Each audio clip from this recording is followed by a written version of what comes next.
Mrs. Miller back again. So, we started reading Stuart Little this week. We finished chapter 1. Today we're going to read chapter 2. But before we do that, I wanted to show you the story map that I made, just like the one we use in the classroom. So I have the title up here, Stuart Little. The author is E.B. White. And then we have our characters, setting, events, problem, solution. Right? So I already wrote down the characters that we met on a Post-it note. So we met Mr. and Mrs. Little, George, and Stuart, right? That's the Little family. I could have just written the Little family, but I didn't want to do that. I wanted to write George and Stuart's name on their own. So I added that to my poster. So we have some of the characters so far, and we will add to it as we go. All right, let's read chapter 2. Chapter 2 is called Home Problems. Oh boy. Stuart was so helpful when it came to ping pong. The Littles liked ping pong, but the balls had a way of rolling under chairs, sofas, and radiators, and this meant that the players were forever stooping down and reaching under things. Stuart soon learned to chase balls, and it was a great sight to see him come out from under a hot radiator, pushing a ping pong ball with all his might, the perspiration rolling down his cheeks. The ball, of course, was almost as high as he was, and he had to throw his whole weight against it in order to keep it rolling. Here's a picture. Oh, can you imagine pushing a ball that big? Oh, it would take a lot of strength. The Littles had a grand piano in their living room, which was all right, except that one of the keys was a sticky key and didn't work properly.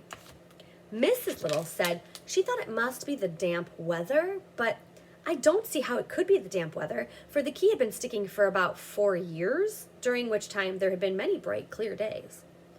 But anyway, the keys stuck, and it was a great inconvenience to anyone trying to play the piano.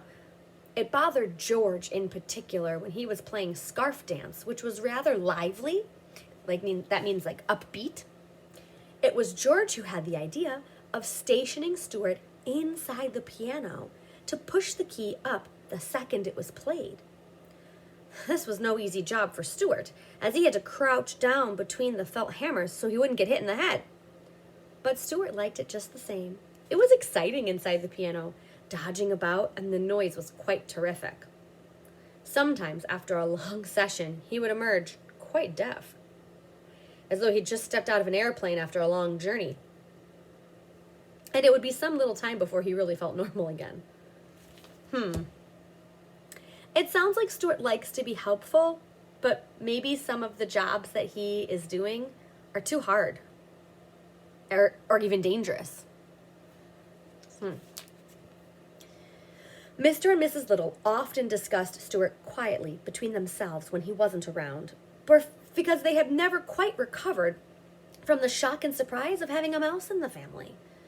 Oh, he was so very tiny, and he presented so many problems to his parents. Mr. Little said that, for one thing, there must be no references to mice in their conversation. He made Mrs. Little tear from the nursery songbook the page about 3 blind mice. Oh, yeah. Do you know that nursery rhyme? Yeah. If you had a son for a mouse, I don't think you'd want him to know that nursery rhyme. Well, I don't want Stuart to get a lot of notions in his head, said Mr. Little. I should feel badly to have my son grow up fearing that a farmer's wife was going to cut off his tail with a carving knife. It is such things that make children dream bad dreams when they go to bed at night. It's very thoughtful of him. Yes, Mrs. Little replied, and I think we had better start thinking about the poem "'Twas the Night Before Christmas, when all through the house not a creature was stirring, not even a mouse. I think it might embarrass Stuart to hear mice mentioned in such a belittling manner." "That's right," said her husband, "but what shall we say when we come to that line in the poem? We'll have to say something. We can't just say, "'Twas the night before Christmas and all through the house not a creature was stirring." That doesn't sound complete. It needs a word to rhyme with house. "What about louse?" suggested Mrs. Little. or gross, said Mr. Little. I suggest souse, remarked George, who had been listening to the conversation from across the room. He was eavesdropping. It was decided that louse was the best substitute for mouse. So when Christmas came around, Mrs. Little carefully rubbed out the word mouse from the poem and wrote in the word louse. And Stuart always thought that the poem went this way. 'Twas the night before Christmas, when all through the house not a creature was stirring, not even a louse. That's also very thoughtful. I think they're doing their best. It's hard when you have difficulties and your parents need to try to help you along, right? I think you all need help with certain things sometimes, right? So they're being very thoughtful parents and helping out Stuart. The thing that worried Mr. Little most was the mouse hole in the pantry. This hole had been made by some mice in the days before the Littles came to live in the house, and nothing had been done about stopping it up. Mr. Little was not at all sure that he understood Stuart's real feeling about a mouse hole. He didn't know where the hole led to, and it made him uneasy to think that Stuart might someday feel the desire to venture into it. So basically, Mr. Little is nervous that someday Stuart might want to go exploring and see what's in the mouse hole, because Mr. Little doesn't know what's on the other side of that, so that's a little scary for him. After all, he does look a good deal like a mouse, said Mr. Little to his wife, and I've never seen a mouse yet that didn't like to go into a hole.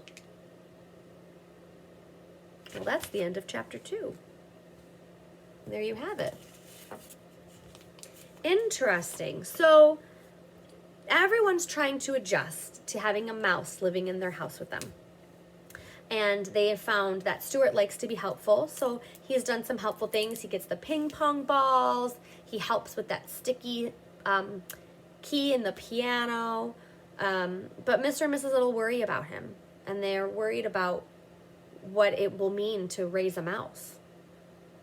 It's interesting to think about. So I will add to this for next time, because this video has already gotten a little bit too long.